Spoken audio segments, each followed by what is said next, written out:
how did you use comedy in your film to kind of amplify the message and not dilute it? Yes. Were you at a screening earlier? Did I see you earlier today? I don't know. Okay.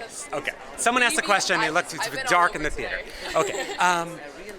The movie's called The Anne Frank Gift Shop, and it imagines a meeting between the Anne Frank house and the New York design firm they've hired to help them renovate the gift shop to appeal to young people. Dark comedy, dark premise.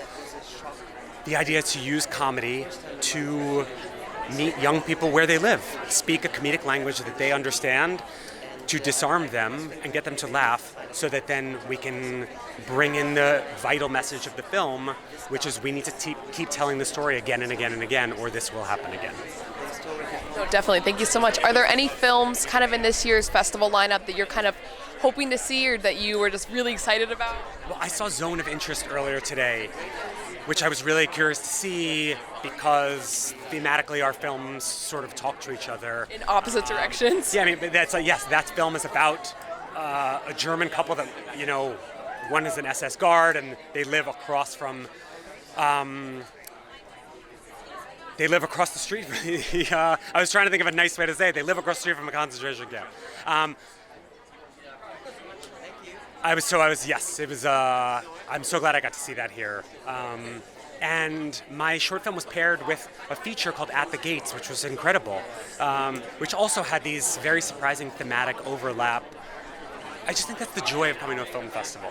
Like, the programmers have seen everything, and they have ideas, and they put things together, and the films talk to each other, and then the whole festival ends up talking to each other, and you feel like it's this one big conversation about where we are in this moment right now.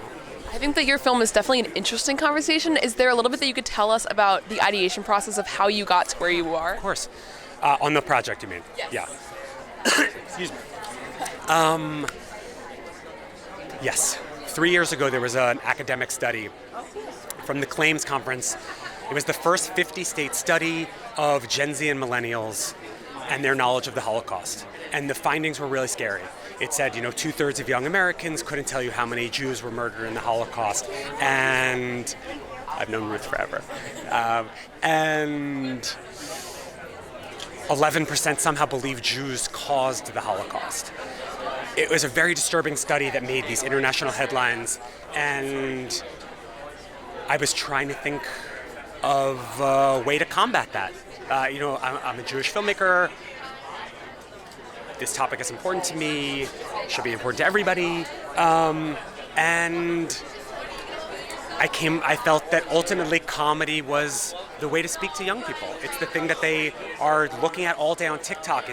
It's the way young people are brilliant. They're smart. They have access to so much more information than I had when I was, in college.